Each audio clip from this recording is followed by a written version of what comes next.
Okay, asante sana kwa kuendelea kuitolea macho Dar-Town TV straight neni kutoka Mbezi stendi ya Magufuli jijini Dar es Salaam. Hii hapa ni Kidimba ndani ya Dar-Town TV.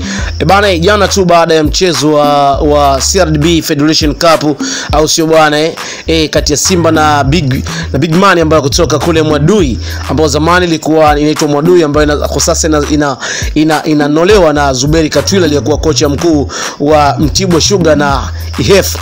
Jana Simba ilipata matokeo 2-1, ambao baada tu ya mchezo huo jioni Simba litangaza squad yao ambayo inapaa ndege kuelekea kule nchini Misri kwenye mchezo wa mkondo wa kwanza wa robo finali ya kombe la shirikisho barani Afrika, ambao mchezo utapigwa tarehe 2 kunako nchi ya Misri katika mkoa wa Suez, ambako kuna maskani ya timu ya Al Masry.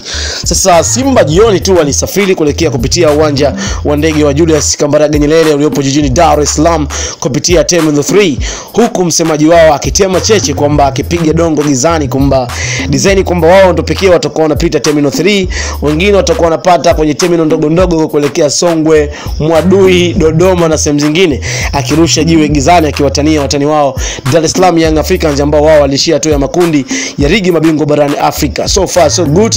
Simba ambayo inapiga hesabu kali sana katika kuhakikisha kwamba msimu huu waishii robo finali, bali wanaenda semi-final, at least hata kubeba kikombe kwa mara ya kwanza.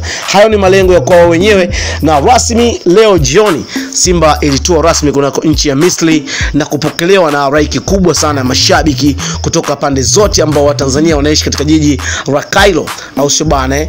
Kocha mkuu Fadlu Davids aliongea na waandishi wa habari akidai kwamba hawakuja tu kutafuta sare, bali wanatafuta matokeo ambayo yatawafavor wao katika marejeo katika mechi itakayopigwa tarehe 9 kunako dimba la Estadio di Benjamin William Mkapa. Awali uwanja wa Mkapa pia ulifungiwa, lakini leo pia kupitia official statement kutoka CAF uwanja huu umefunguliwa, na hivi washabiki wa Simba sasa ruhusa kulitumia dimba la Estadio di Benjamin William Mkapa kunako mechi yao ya mkondo wa pili ya kombe la shirikisho barani Afrika. Sasa bana, stories zilikuwa nyingi sana, huenda kwamba Aishi Salum Manula atasafiri na squad ama la, lakini cha kushangaza kabisa katika watu ambao waliachwa na squad katika squad ambayo imesafiri kwenda Misri pamoja na Aishi Salum Manula pamoja na Mzamiru Yasini, Omari, jambo ambalo limewashtua sana. Aishi Salum Manula alikopo nyumbani kwa siku nyingi, lakini jana kabla ya mchezo wa Big Man kama mchezo wa CRDB Federation Cup aliitwa na timu na kwenye kikosi, lakini ametemwa tena. Awamu ya kwanza tuliambiwa Manula amepatwa na homa kali.